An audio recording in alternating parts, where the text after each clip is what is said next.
with our focus on a story now developing and coming in from Andhra Pradesh. A tragic and a major accident in Anakapalli district of Andhra Pradesh, wherein at least 8 workers died and 7 injured after an explosion at a fireworks manufacturing plant in the district.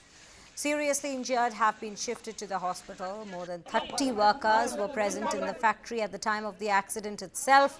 After the explosion, the fire spread to the whole unit. Police officials have said emergency services were rushed to the accident site. Meanwhile, rescue operations still continue as we speak. Chief Minister Chandrababu Naidu has expressed shock over the fire accident, and the Chief Minister has spoken over the phone with the District Collector, SP and the Home Minister Anita regarding this very incident. Now, he inquired about the current condition of the victims and the officials briefed him on the very situation. These are visuals that we are bringing to you from the very accident site where the explosion took place and leading to a massive fire. With that, we in fact have our colleague Shravan joining us live on the bulletin at this given point to bring us the latest details with regards to this tragic fire and explosion that's taken place in Anakapalli in Andhra Pradesh, as we understand. Shravan, very good evening to you. Help us understand at this given point what exactly is the condition of those who've been injured. How many of them, what are the numbers at this given point in terms of death toll as well as those who've been injured? How many have been shifted to the hospitals? And bring us updates with regards to the rescue operations as well, please.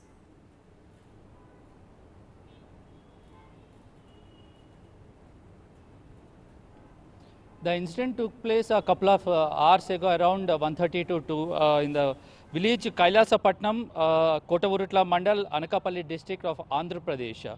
A firecracker manufacturing unit was running illegally without any permission, without any safety measures. So at around 1:30 and 2, a fire broke out happened at that place, and around 25 to 30 people were working at the spot, and 15 people were working very closely to that explosion point actually. So the sound and the thing took place near to 500 meters. 15 people were working at the time, 4 were dead on the spot, and the rest of the people were shifted to hospital, and 4 remaining other was dead.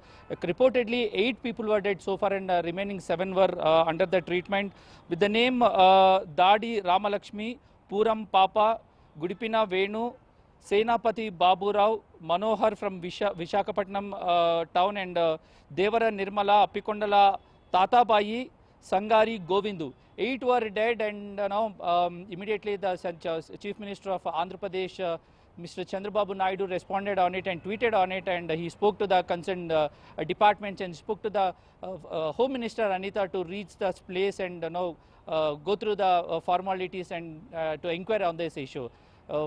Anakapalli District Collector Vijay Krishnan reached the spot immediately and inspecting the thing and how this incident took place. So a fire manufacturing unit was running illegally at Kailasapatnam village, Kotavurutla Mandalam at Anakapalli district. Around 1:30, 2 o'clock incident took place.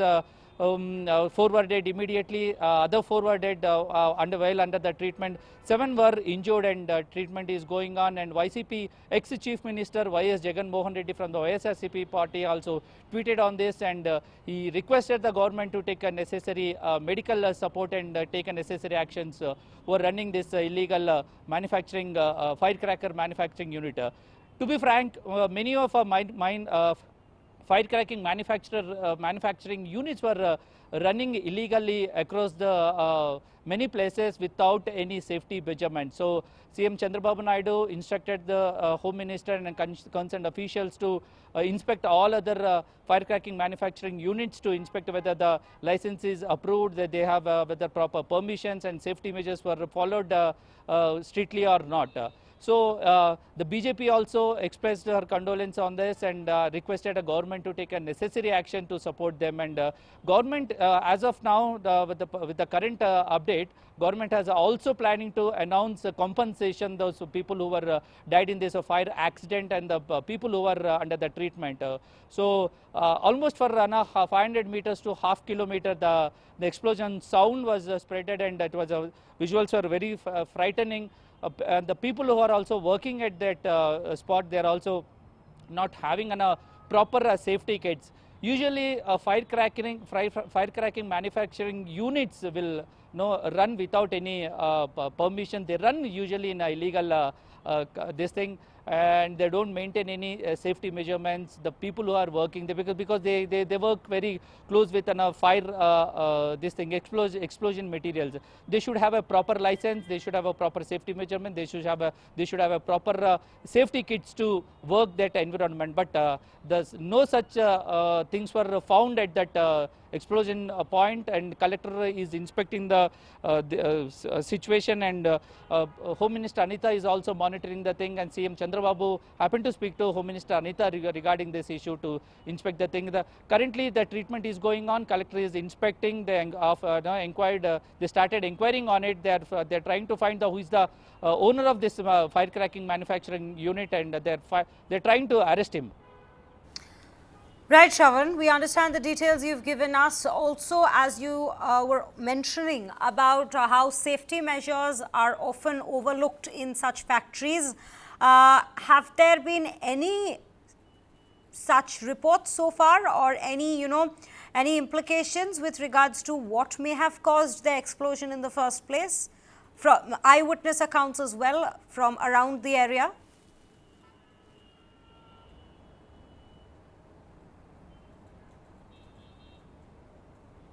When it comes to Anakapalli and Andhra Pradesh, there are across the state there are hundreds of illegal manufacturing, firecracking manufacturing units was running. Any one of them will not be having proper licenses and proper safety measures to inspect, and because they'll be running all these manufacturing units in a remote area. They'll be hiring the labor for very cheaper rates, without any labor commission or labor department's consent and permission. So it is hard to find where these illegal firecracking manufacturer units are running, or who are the owners of this, because they'll be running very remotely. The owners, who are the investors and the manufacturers, will be operating them very remotely. It's quite a bit difficult to find who is the owners of this manufacturing units and where these manufacturing units were running, because there was no any proper guidelines and regulations are formed about these firecracking manufacturing units. And though there are certain manufacturing policies and conditions and rules and regulations are implemented, no one will usually follow all those all these formalities. No one will follow all these rules and regulations. So it is a bit difficult to find how many manufacturing units are running currently, because on record they'll be showing on very little who are running these firecracking manufacturing units legally, but hundreds and thousands of illegal manufacturing firecracker manufacturing units will be running across the state considerably. Right, Shravan, thank you so much for bringing us all those details with regards to this tragic incident that's taken place. We will keep coming back to you to understand how things are unfolding there. But at this given point, what we understand is that rescue operations are still underway to understand who all may have been grievously injured, to in fact give them proper medical care immediately. And we take your focus to the state of West Bengal. In the latest development within the Murshidabad riots, Yogi Adityanath has condemned the entire episode of violence that has continued there since Friday, and the UP Chief Minister has said that violence is being propagated in the name of Waqf protests in the state. Let's take a look at this excerpt from his address earlier today. वही वंचित है। हिंसा में आपने देखा होगा कब पश्चिमी बंगाल में मुर्शिदाबाद 3 हिंदुओं की निर्मम हत्या हुई, उनके घरों से खींच करके उनकी हत्या हुई। और ये सब कौन है? ये सभी वही दलित हैं, वही वंचित हैं, वही गरीब हिंदू हैं, जिसको इस जमीन का सर्वाधिक लाभ मिलने वाला है, सर्वाधिक लाभ मिलने वाला है। ये लैंड राजस्व के रिकॉर्ड में फिर से आएगी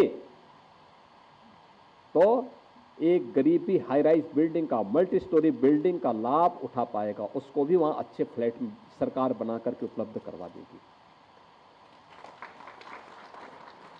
इन्हें भय है कि दलितों को, वंचितों को, गरीबों को अगर ये हाई राइज बिल्डिंग मिल जाएगी तो इनका तो वोट बैंक समाप्त हो जाएगा। ये गुमराह करने की इनकी राजनीति हमेशा के लिए समाप्त हो जाएगी।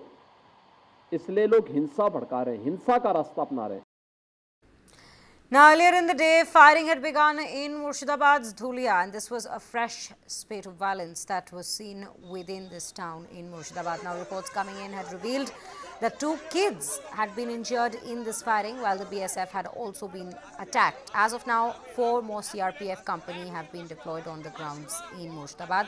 Let's in fact listen to some of the victims, which are families of the victims, who are speaking from Murshidabad and sharing their accounts of what exactly has gone down.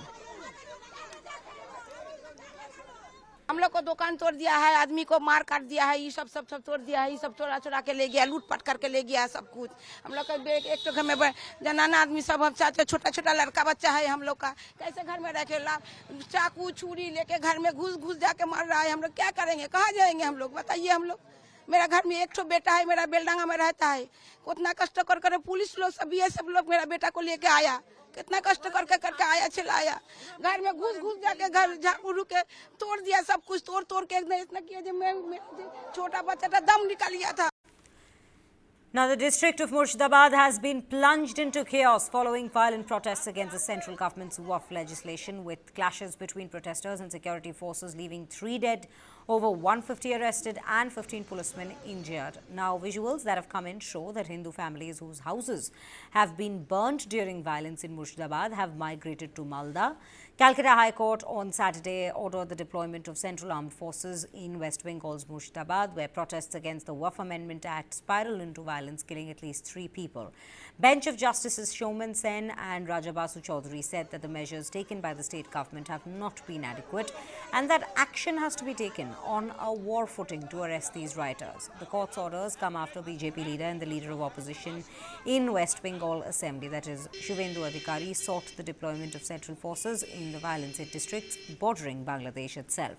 Murshidabad has in fact been tense since April 8th as protests against the recently enacted Waqf Act turned violent, with protesters clashing with the police. Let's listen in to the SP in Murshidabad to understand exactly, and this is SP Jangipura, not Murshidabad alone, to understand what exactly is the current situation in the district. There had been many rumors. I request through you people, through media, through print media as well as electronic media, that please listen, don't go by rumors. If you listen to any rumors, get it clarified through our control room, through us. We'll take care of everything. Yeah, there had been a lot of arrests. We had arrested a lot of people yesterday, and the process is still going on. And we will arrest the rest of the miscreants. We will arrest very soon. Moving on, AIMIM chief Owaisi, on the other hand, has stepped up his attack against the new Waqf law as well. Now, Owaisi has intensified his opposition to the new Waqf law, calling it unconstitutional. In a direct challenge to Prime Minister Narendra Modi, Owaisi has questioned whether the Gyanvapi mosque, Mathura mosque and the Sambhal mosque all would continue to remain as Waqf properties under this new law. In fact, Owaisi has further accused the BJP of consistently spreading misinformation about the act, vowing to continue his fight to protect rights of Muslims. Let's listen in to this excerpt from his address. Amendment जो government करी है, जिससे वक्फ को बर्बाद करने की पूरी कोशिशें की जा रही है, हम इसके खिलाफ एहतजाज कर रहे हैं। All India Muslim personal law board ने जो फैसला लिया है, हम उसकी तायीद करते हैं और हम एक ही अपील करेंगे कि जहां कहीं भी जिस किस्म का प्रोटेस्ट हो, आप उसमें उसको कामयाब करिए और सबसे अहम बात ये, उसको पीसफुल रखिए और अपना प्रोटेस्ट रजिस्टर कराइए। हम देश के प्रधानमंत्री से ये अपील कर रहे हैं कि आप इस पर गौर करिए। आप ये कानून सिर्फ भारत के संविधान के खिलाफ भी बना रहे हैं और अपनी आइडियोलॉजी को इस देश पर मुसल्लत कर रहे हैं। आपकी आइडियोलॉजी तो इंडियन नेशनलिज्म होनी चाहिए, आपकी आइडियोलॉजी तो संविधान होना चाहिए। जब हिंदू धर्म के लोगों के लिए, सिख धर्म के लोगों के लिए जो चीज अच्छी है, वो मुस्लिम धर्म के लोगों के लिए खराब कैसे हो जा रही है, हमको बताइए। Now, in latest news of anti-Waqf protests, remember it's not over. There are other states as well which are looking at protests, and violent ones at that. There are other Waqf protests being reported from across India as well. 18 police personnel were injured when protesters resorted to violence in Unakoti district of Tripura. Nearly 4,000 demonstrators participated in the protest led by Unakoti Congress leader Mohammad Badruzzaman under the banner of Joint Movement Committee. Now, police retaliated with tear gas and lathi charge when protesters hurled stones and bottles at them. As you can see, the chaos that erupted within this district in Tripura.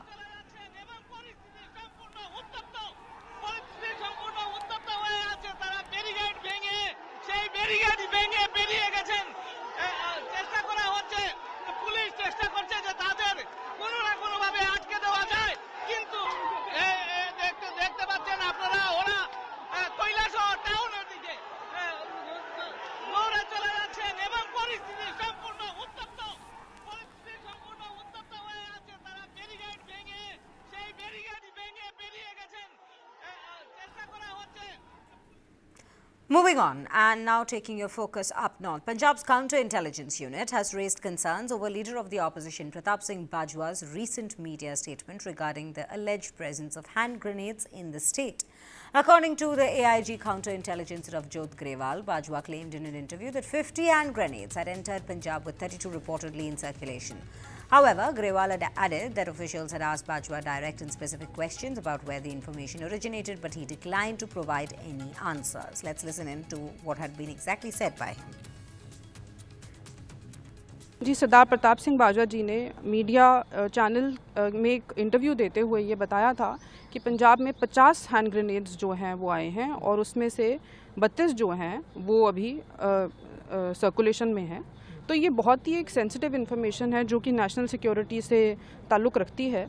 तो हमारे लिए ज़रूरी था कि इस information का जो source है वो पता करें। मैं और मेरी टीम काउंटर इंटेलिजेंस की तरफ से बाजवा साहब को मिलने पहुंचे थे और हमारी तरफ से उनको क्वेश्चनिंग की गई है और क्वेश्चनिंग में उनकी तरफ से कोई सोर्स रिवील नहीं हुआ। He is not cooperated in our questioning.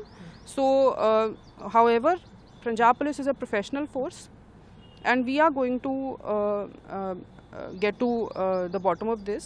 And आगे भी बात की दोबारा पूछताछ की जा सकती है इस पूरे सोर्स को लेके या ये जो स्टेटमेंट को लेके? उनसे हमने बड़ा ये स्पष्ट क्वेश्चन पूछा था कि आपके पास इस इन्फॉर्मेशन का सोर्स क्या है। उनकी तरफ से हमें इसका सोर्स नहीं बताया गया। Now, Pratap Singh Bajwa has claimed that he holds the constitutional right to protect his source of information. मैंने तो आपको बता दिया है। मैंने एक स्टेटमेंट दी थी एक टीवी चैनल को जो मोस्ट प्रॉब्ली आज रिले होगी। उसमें मैंने ये बात कही थी, मुझे किसी इंटेलिजेंस के मेरे सोर्स ने, वो कहाँ का सोर्स है मैं बता नहीं सकता, उन्होंने मुझे ये वार्न किया था कि बहुत सारे इधर ऐसे बॉम्ब्स आ चुके हैं, कोई 18 चल चुके हैं, कोई 30-32 चलने वाले। और आप क्योंकि आप एक बहुत इंपॉर्टेंट पोजीशन में हो और आपका परिवार ऑलरेडी टेररिस्ट विक्टिम रह चुका है, आप मुहतात रहिए क्योंकि जिन पर अटैक हुआ वो एक सेंटर पार्टी से हैं। अगर उन पर अटैक हो सकता है, आपको प्रोटेक्शन तो ना सेंटर की या ना सूबे की। मेरे पास तो जो प्रोटेक्शन है it is only because I hold the position of a leader of opposition और मेरे पास एक कैबिनेट का रैंक है जिसकी वजह से मेरे पास ये दी, नहीं तो otherwise I was Z protectee. आप हैरान होंगे जेड प्रोटेक्टी होने के बाद, पता होने के बाद कि ये सबसे ज़्यादा अगर किसी को खतरा है पंजाब में, उनमें से टॉप 2-4 फैमिलीज़ में से हमारी एक है, मगर जेड मेरी जितनी भी प्रोटेक्शन थी वो सेंटर ने भी विड्रॉ कर ली। तो ये इसलिए मैं ये बात कहना चाहता हूँ, I have fully cooperated, I will fully cooperate because I hold a very sensitive position. हमारा काम लोगों की जान बचाना है और पंजाब की गवर्नमेंट को मदद करना है, मगर इसमें जो ये ढूंढने की बात कर रहे हैं, विच हंटिंग की कोशिश कर रहे हैं, ये ठीक बात नहीं है। While reacting to Bajwa's claim, Punjab Chief Minister Bhagwat Mann has questioned whether terrorists are directly calling him and telling him how many bombs they have sent. Let's listen in.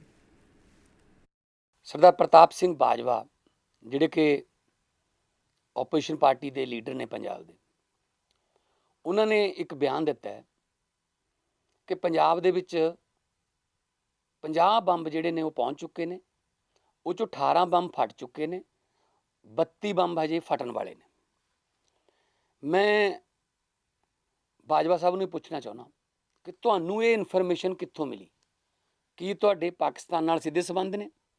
ਤੁਹਾਨੂੰ ਬੰਬ ਭੇਜਣ ਵਾਲੇ terrorist ਜਾਂ ਜਿਹੜੀ ਵੀ ਕੋਈ ਉਹਨਾਂ ਦੀ agency ਹੈ, ਉਹ ਤੁਹਾਨੂੰ ਸਿੱਧਾ ਫੋਨ ਕਰਕੇ ਕਹਿੰਦੀ ਹੈ, ਤੁਹਾਨੂੰ ਦੱਸਦੀ ਹੈ ਕਿ 50 ਪਹੁੰਚ ਗਏ, 18 ਚੱਲ ਗਏ, 32 ਰਹਿ ਗਏ?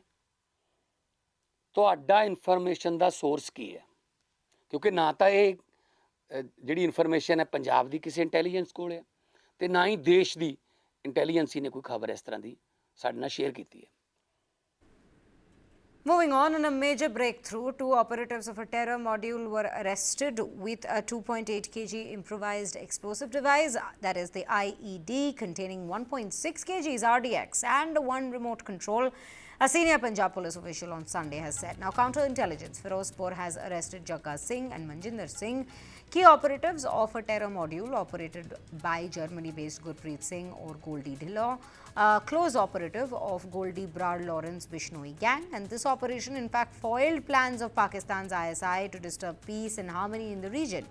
Preliminary investigation has revealed that IED was intended for a targeted terror attack. The INA has declared a 10 lakh reward on Goldie Dhillon. In fact, FIR has been registered at the PS SSOC Mohali under the Explosive Substances Act. Let's listen in to what the police had to say on the entire matter. In a joint operation with Delhi Police in Delhi, along with central agencies, Punjab Police has arrested Saidul Amin Aru Amroha, who is the main perpetrator of the grenade attack in Jalandhar, which took place on the intervening night of 7th 8th April. ਇਸ ਦੇ ਨਾਲ ਹੀ ਸਾਨੂੰ ਜਿਹੜਾ ਹੈਗਾ financial investigation ਕਰਕੇ ਜਿਹੜੀ financial trail ਸੀ, ਸੋ ਇੱਕ separate module ਜਿਹੜਾ ਇਸ ਦੇ ਨਾਲ ਜੁੜਿਆ ਹੈਗਾ, ਸੋ ਉਹ ਹਰਿਆਣਾ ਪੁਲਿਸ ਨੇ ਗ੍ਰਿਫਤਾਰ ਕੀਤਾ ਹੈਗਾ ਅਭਿਜੋਤ ਸਿੰਘ, ਜਿਹੜਾ ਕੁਰੂਸ਼ੇਤਰਾ ਦਾ ਹੈਗਾ, ਤੇ ਇਸ ਮੋਡਿਊਲ ਨੇ ਫੰਡਿੰਗ ਕੀਤੀ ਸੀਗੀ। Moving on to the international arena, yet another dramatic shift in the United States immigration policy, wherein the Trump-backed administration is now enforcing a controversial 30-day rule for all foreign nationals in America. Now, if you're in the United States for over 30 days, you must register with the federal authorities. Failing to do so, what will happen is it could mean you might be fined, jailed or deported. Even if you hold a visa, green card or work permit, you are now required to carry an ID at all times. This sweeping regulation is rooted in World War II era law and now revived with a federal judge's approval. In fact, immigrant rights groups are up in arms, but the rule stands for now, and the message from the White House is loud and clear. Register or be deported. Children turning 14 must re-register and submit fingerprints within 30 days of their birthday. Similarly, foreign nationals arriving after 11th April must register within 30 days if they do not already possess registration documentation. Let's in fact listen in to a White House representatives speaking and putting the details of these very new rules. Deadline for registration under the Alien Registration Act is today. All foreign nationals present in the United States longer than 30 days must register with the federal government. Failure to comply with this is a crime, punishable by fines, imprisonment, or both. As President Trump and Secretary Noem have both said, if you register and you leave now, you choose to self-deport, you may have the opportunity to return later legally. But if not, you will be arrested, fined, deported, never to return to our country again. The Trump administration will continue to enforce our nation's immigration laws. We will not pick and choose which laws to enforce. We must know who is in our